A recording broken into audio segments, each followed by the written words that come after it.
아마 부모님의 마음은 다 같겠죠. 늘 어떤 경우는 욕하면서도 불평하면서도 늘 뭔가 아낌없이 다 주고 싶어하는 그런 마음들. 자식이 70, 80이 되어도 늘 걱정하시면서 차 조심해라, 건강 조심해라, 늘 그런 말씀을 하시는 그 부모님들의 그 마음들은 다 공통적이다, 이런 생각을 하게 됩니다. 지난주 성령 강림 주일과 가정의 달을 보내면서 특별히 세상 충만한 가정, 그리고 성령 충만한 가정이 어떤 가정인가에 대한 말씀을 나누었습니다. 과연 어떤 가정이 성령 충만한 가정이 될 수 있을까? 가정을 이루는 네 가지 주체가 아내와 남편, 그리고 부모와 자녀입니다. 그래서 지난주에는 제가 아내와 남편이 성령 충만해야 행복한 가정이 될 수 있다, 이렇게 말씀을 드렸습니다. 첫 번째, 아내의 역할은 자기를 복종하는 것이다. 그래서 5장 22절에 아내들아 자기 남편에게 복종하기를 주께 하듯 하라 그랬습니다. 그리고 두 번째는 남편의 역할은 죽기까지 사랑함입니다. 5장 25절에 남편들은 아내 사랑하기를 그리스도께서 교회를 사랑하시고 그 교회를 위해서 자신을 주신같이 하라 그랬습니다. 결국 복종하는 것, 그리고 사랑한다는 것, 이것은 오늘까지의 말씀의 총 주제가 에베소서 5장 21절에 그리스도를 경외함으로 피차 복종하라, 즉 아내와 남편 또 부모와 자녀의 관계에 있어서도 피차 복종하는 것. 결국 남편도 아내도 같이 서로 복종하는 자세를 갖는 것, 그리고 자녀들도 부모님들도 서로에게 복종하는 것, 자기 자신을 드리는 거죠. 그런 가정이 행복한 가정, 성령 충만한 가정을 이룰 수 있다는 말씀입니다. 자, 오늘 세 번째로는 자녀의 역할이 무엇인가 라고 하는 것입니다. 자녀는 모든 일에 부모에게 순종해야 합니다. 20절에 보니까 자녀들아 모든 일에 부모에게 순종하라, 이는 주 안에서 기쁘게 하는 것이니라. 아멘. 요즘 아이들을 키우기가 쉽지 않습니다만은 특별히 이제 2세들은 어떤 경우 좀 더한 것 같다는 느낌을 가질 때가 많이 있습니다. 아버지가 일을 갔다가 집에 들어왔는데 주방에 있던 핸드폰을 보던 아이가 아는 척도 하지 않아요. 그래서 아버지는 야 이놈아, 넌 도대체 어떻게 된 게 아빠가 집에 왔는데 인사는커녕 아는 체도 안 하냐. 그랬더니 아이가 이렇게 대답을 합니다. 먼저 본 사람이 인사하면 안 돼요? 아빠가 먼저 하이 하면 되잖아요. Dad can do hi first, right? 아빠가 하면 되잖아요. 참 맞는 말인 것 같기는 한데 뭔가 이렇게 찝찝합니다. 그런데 문제는 이때 아내가 더합니다. 애 말이 맞죠. 당신이 먼저 하이하면 되는 거잖아요. 뭘 들어오면서부터 그렇게 그냥 쪼잔하게 시비를 걸고 그래요. 그래서 웃는 거 보니까 집에서 그러시는 모양이죠. 요즘 신문들을 읽으면요 한숨이 저절로 나올 때가 많습니다. 아마 최근에 나온 그 신문에 보니까, 혹시 보신 분들이 있는지 모르겠어요. 한국의 경우에 보니까 아이들에게 매 맞는 어머니가 늘고 있다. 혹시 그 기사 보셨나요? 매를 맞는 어머니가 늘고 있다. 그러니까 애들이 작을 때는 엄마가 무서운 줄을 알다가 어느 날 갑자기 애들이 얼마나 큽니까? 훌쩍 크고 엄마가 때리려고 그러면 그 손 탁 잡으면 움직이지도 못하죠. 그러니까 엄마가 힘이 없어지는 겁니다. 그럴 때 보니까 용돈 안 준다고 때리고요, 자는데 깨운다고 때렸대요. 잔소리한다고 두들겨 팼대요.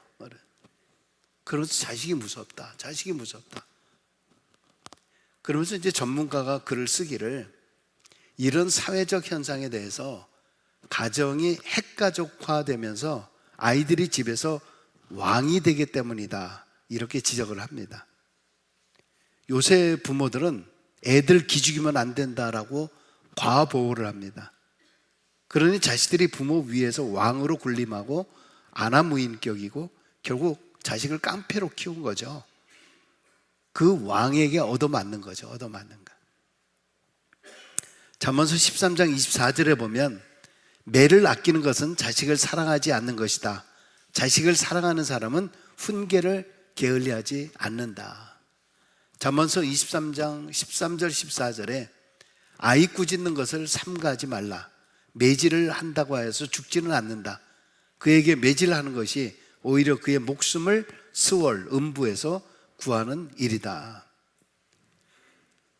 자녀들이 권위에 순종하는 법을 배워야 합니다.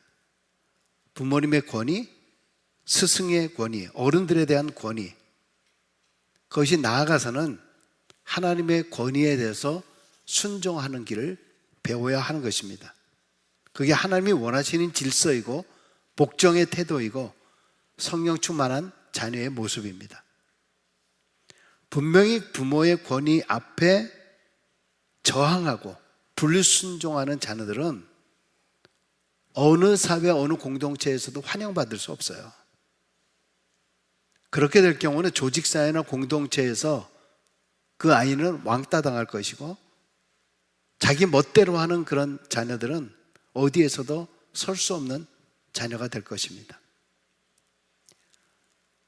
여러분, 어리면 어릴수록 자녀를 부모 말에 순종하도록 더 강력히 가르쳐야 됩니다. 버릇 없는 아이는 할아버지 할머니도 다 멀리할 것입니다. 아이들이 점점 더 커질수록 매를 줄여야 됩니다. 클수록 제한을 풀어야 돼요. 근데 우리의 보통 한국의 학부모들은 어릴 적은 귀엽다라고 해서 맘대로 하도록 다 내버려 둡니다. 그러니까 식당에서도 사방으로 뛰어다니게 만드는 거, 애 기죽지 않게 만든다고 그렇게 하는 겁니다. 그러다 주인이 좀 애들 좀 뭐라고 얘기하면 그 얘기한다고 이런 식당 오나 봐, 그러고 나가요. 근데 그렇게 하다가 정작 컸을 때 애가 자꾸 커가기 시작을 하는데 그때 가서야 옥죄려고 그래요. 통제하려고 합니다. 그리고 자꾸 제한시키려고 합니다. 몇 시까지 들어와? 너 뭐 어떻게 해야 돼? 뭐 해야 돼? 계속. 그러니 거기서부터 반발이 일어나는 거죠. 그러니 아이들이 자신의 힘은 세어지지, 부모는 잔소리가 더 심해지지. 그러니 가출하고 부모를 패는 거 아니겠습니까?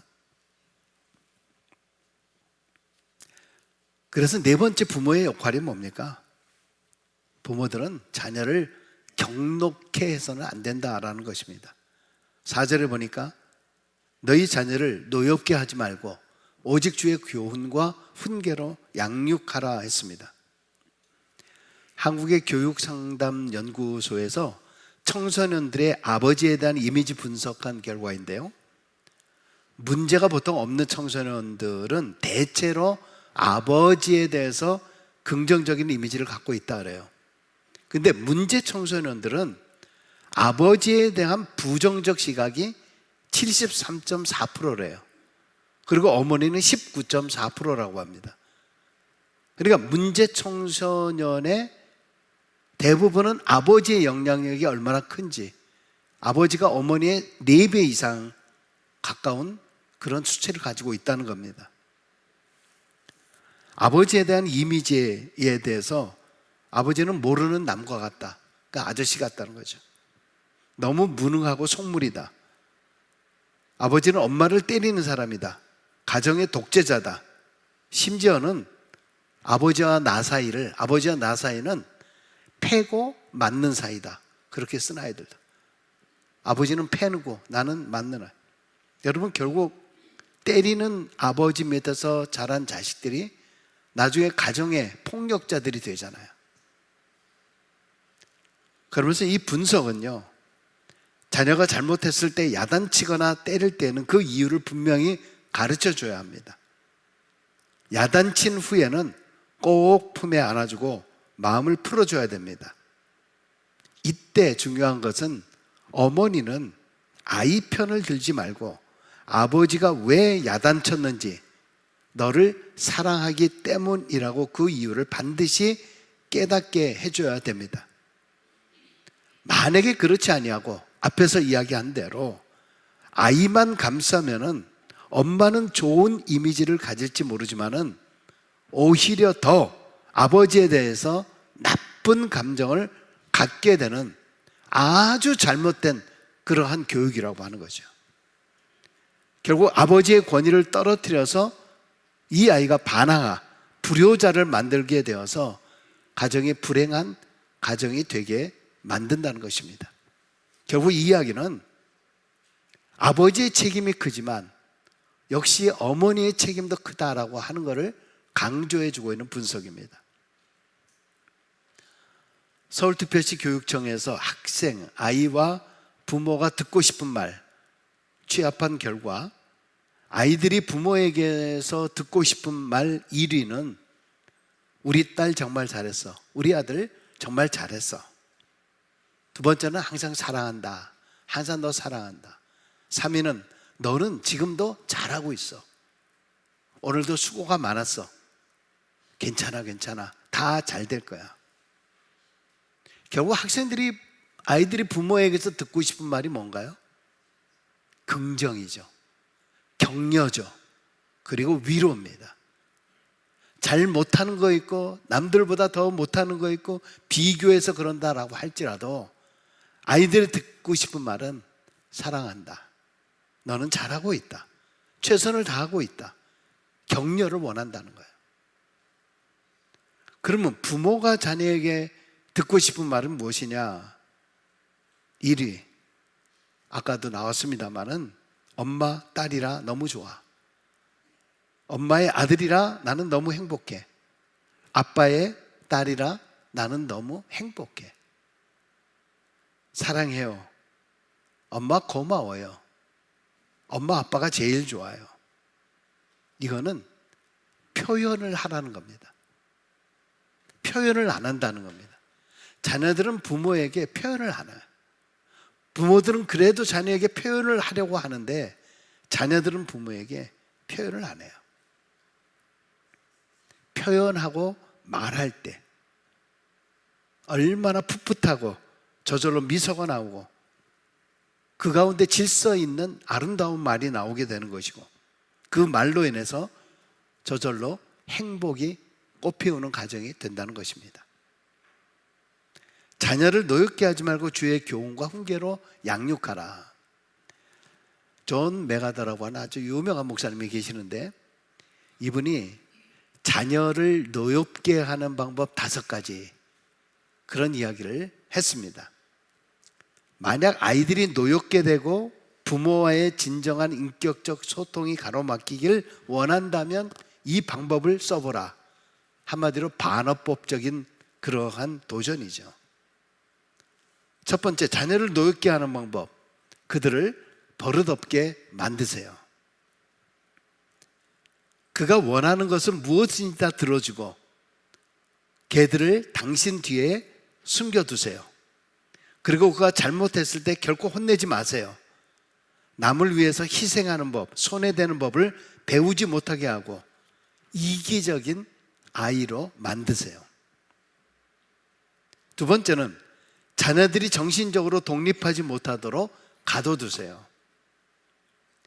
그들이 어떻게 독립적으로 설 수 있는지를 가르쳐 주지 말고 당신이 다 해줄 수 있다고 당신만을 의존하게 하십시오. 아버지가 다 해줄게, 엄마가 다 해줄게, 과보호함을 통해서 이게 다 너를 위한 거야, 너를 위해서야. 결국 그렇게 될 경우에 당신 대신에 나중에는 약물과 알코올에 의존하게 될 것입니다. 세 번째, 아이들을 편애하세요.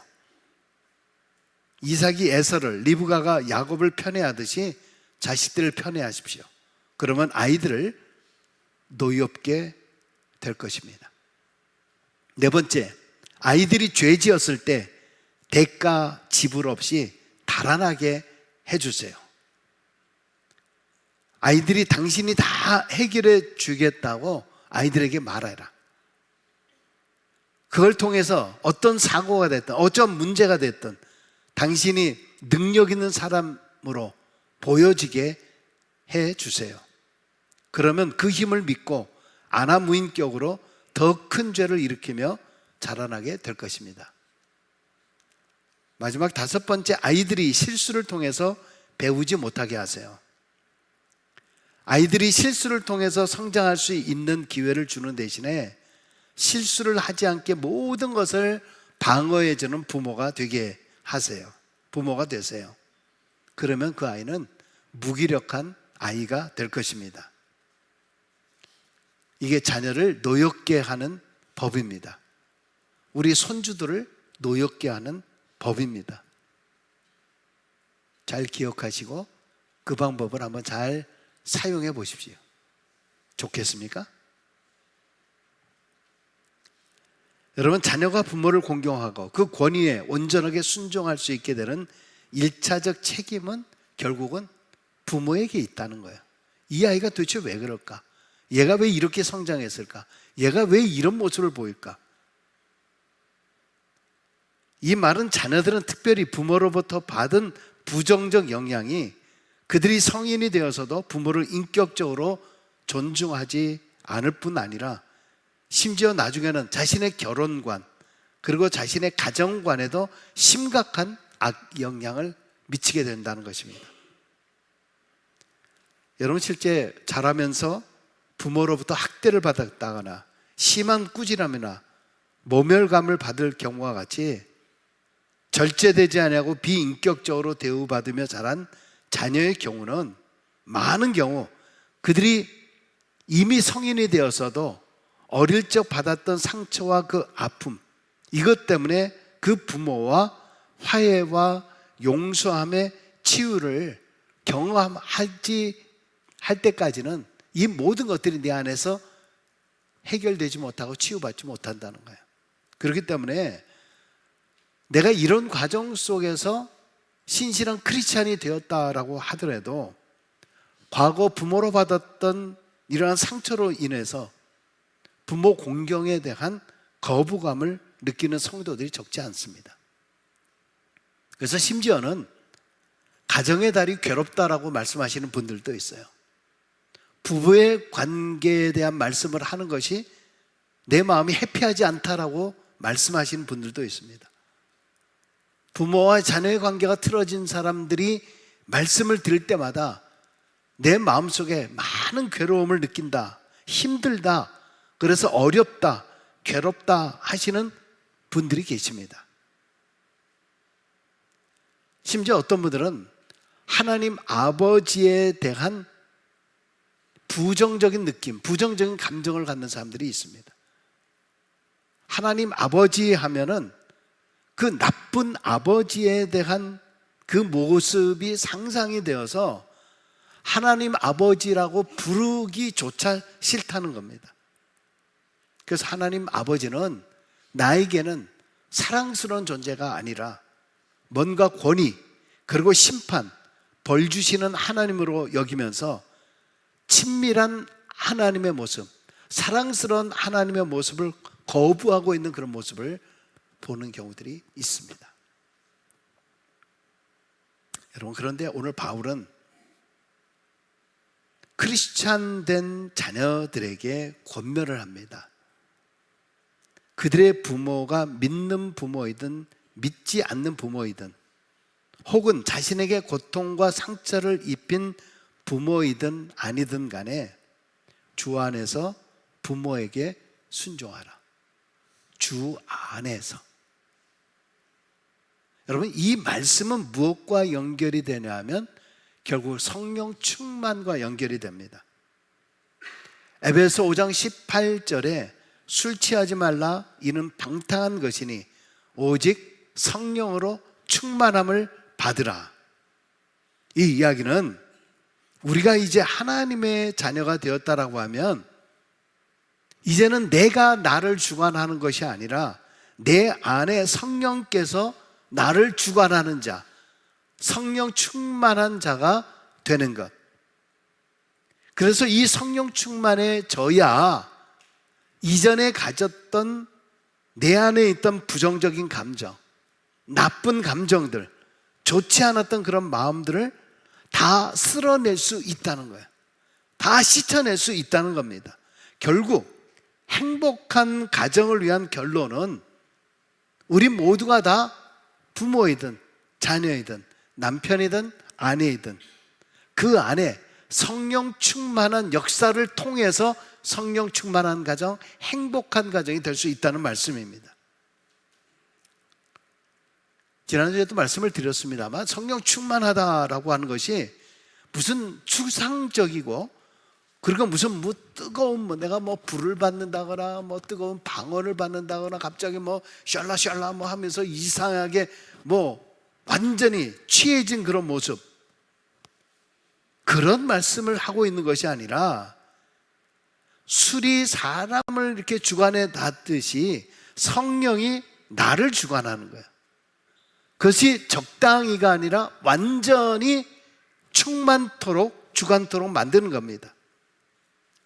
자기 충만, 세상 충만, 이기주의적 충만이 아니라 성부 하나님, 성령 하나님께서 내 남편을, 내 아내를, 부모를, 자녀를 주관하게 되면 그것이 성령 충만한 가정이 되는 거죠. 교회에 들어올 때 교회 현관에 써 있는 한자가 뭐가 있습니까? 아사주생입니다. 아사주생이란 말이 뭡니까? 내가 죽을 때 주님께서 사는 것이다. 이 말이 결국 성령 충만이에요. 예수를 믿는다, 예수를 주로 섬긴다는 것이 예수가 내 삶의 주인이라고 하는 걸 고백하는 거잖아요. 그러나 여전히 우리가 살아가면서 예수를 주로 여기지 않아요. 내가 주인이기 때문에 함부로 말하는 거예요. 내 아내에 대해서 함부로 얘기하고 내 남편에 대해서 함부로 얘기하는 거예요. 성령이 주관하시는 주가 그 안에 있다라고 하면 그렇게 할 수 없는 거예요. 어떤 사람은 여사주생이라고 하는 사람도 있어요. 네가 죽어야 우리 교회가 산다, 이렇게. 여사주생, 네가 죽어야 우리 주님이 산다. 또 반대로 여사아생이라고 하는 사람도 있어요. 무슨 말입니까? 네가 죽으면 내가 산다. 네가 죽으면 내가 산다. 당신만 죽으면 우리 가정이 살 수 있어요. 당신만 제대로 되면 우리 가정이 제대로 되는 거예요. 여러분, 과연 그럴까요? 모두가 성령 충만 아니면은요, 악령 충만이 되는 거예요. 성령 충만이 아니면은 세상 충만이 되는 거예요.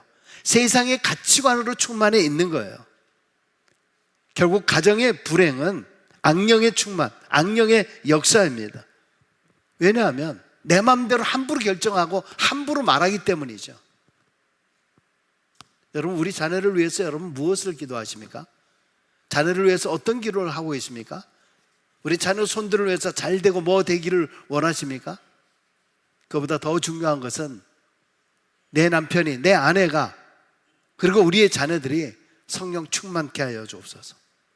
성령 충만이라고 하는 것은 저 양반 성격 내가 못 맞춰, 저 사람 성격 내가 정말 힘들어, 내 아이들 내가 어떻게 할 수가 없어요. 무질서잖아요. 내 마음대로 할 수 없다는 게 무질서잖아요. 질서는 뭡니까? 성령 충만의 역사죠. 그러니까 하나님, 저 안에 주님이 주관해달라. 주여 성령 충만케 하여 주옵소서. 여러분, 오늘부터 기도하실 때 우리 자녀가 성령 충만케 하여 주옵소서. 우리 손주가 성령 충만한 아이로 자라게 하여 주옵소서. 무질서가 아니라 질서 있는 자녀로 분명히 성장하게 될 줄로 믿습니다. 그래서 위대한 전도자이며 위대한 신학자이며 위대한 목회자이신 R.A. 토레이라고 하는, 토레이 신부다라고 얘기하기도 하고 목사님 또 박사님이신 분이 이 기도 생활을 얼마나 강조했던 목사님인지 모릅니다. 그의 저서와 책들을 읽으면 거의 모든 것이 기도 생활인데 그 기도 생활과 성령 충만을 연결해서 말씀하고 있어요. 대표적인 말씀들이 이런 말씀들이에요. 나는 아침에 일어나 제일 먼저 이런 기도를 한다. 하나님, 오늘도 나를 성령 충만하게 도와 주십시오. 나는 성령 충만 없이 하루길을 걷는 것이 두렵습니다. 내가 성령 충만하다고 느끼지 않았을 때 나는 말을 조심한다.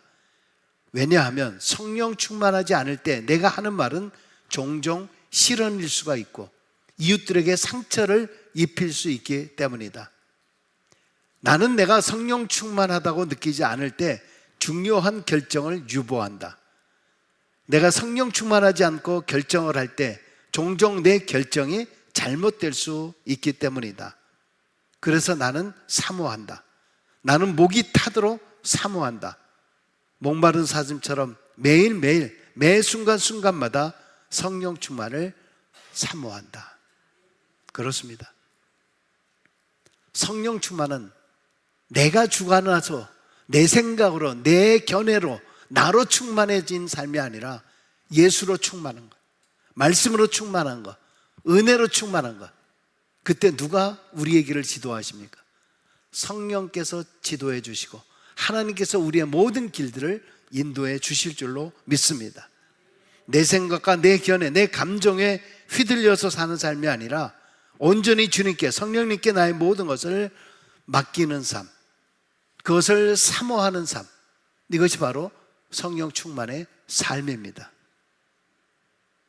여러분, 여러분의 가정은 행복하다고 생각하십니까?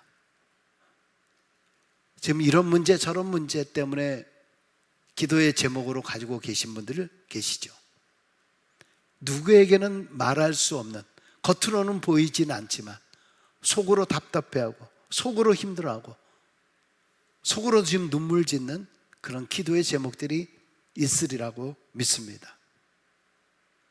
행복한 가정은요, 성령 충만한 가정입니다.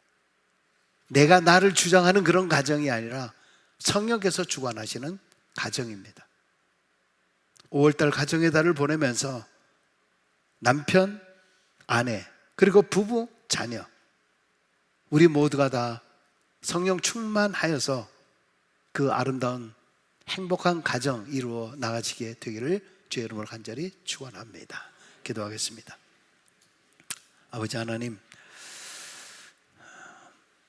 충만한 가정이 되어야 되는데 내 생각과 내 고집과 내 견해만 충만해 있는 우리의 가정의 모습들, 아버지 하나님, 다시 한번 우리 자신을 돌아보게 하여 주시고, 나는 성령 충만한가? 우리의 남편은 성령 충만한가? 누가 누구에게 요구하기 전에 나부터 하나님 앞에 엎드려 성령 충만을 간구하는 우리 모두가 되게 하여 주옵소서. 우리 가정은 행복하지 않다, 우리 가정은 불행하다가 아니라 하나님, 우리 가정 성령 충만한 가정 되어서 행복한 가정 되게 하여 주옵소서 간구하는 우리의 기도가 되게 하여 주옵소서. 예수님의 이름으로 기도드리옵나이다. 아멘.